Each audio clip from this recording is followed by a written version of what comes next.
Hello, I'm Malcolm Cox, and this is your Tuesday Teaching Tip.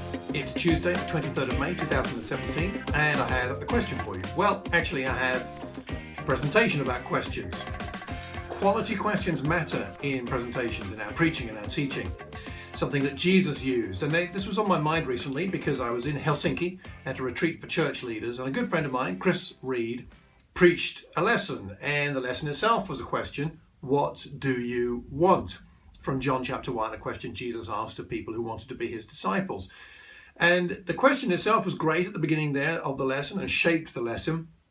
But then he used questions really well in the body of the presentation. And I thought we'd talk about this because the way we ask questions and how they're framed makes a big difference to their effectiveness. So he taught a point of his lesson, and then he concluded the point by asking a set of questions to help us. So how do we know what we want? And he gave us 6 of these questions. Firstly, what do you do when no one is looking? How do you know what's really important to you, what you really want? Well, the first thing is to ask yourself the question, what do you do when no one else is watching? The second question was, what do you keep on doing? What do you persevere in doing? Thirdly, third question, what do you pray about the most?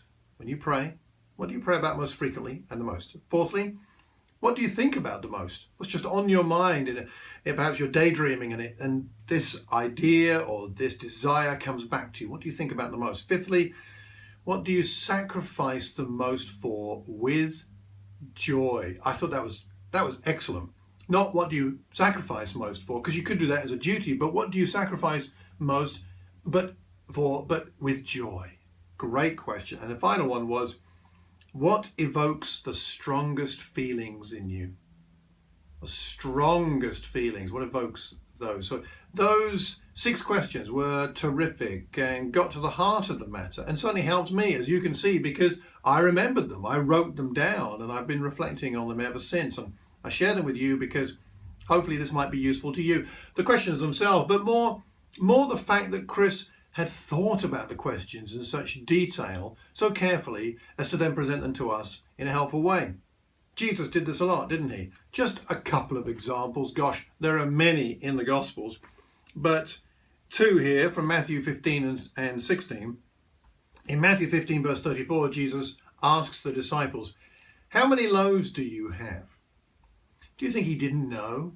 Do you think he really didn't know how many loaves they had? He seemed to know all things pretty much. So he's asking the question for the benefit of the disciples.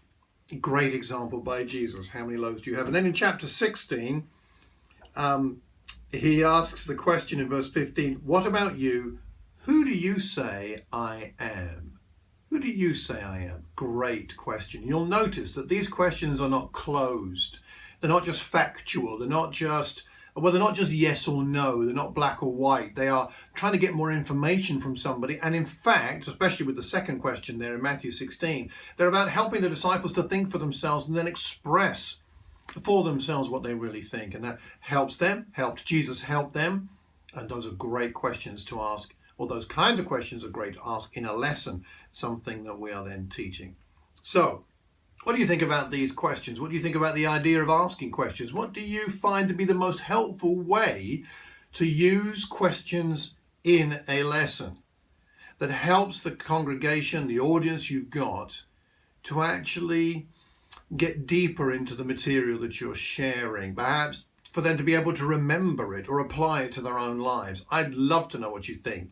Please leave a comment, not just for me, but for other people that listen and watch these and listen to them, and leave a comment. You can email me to mccx@mac.com.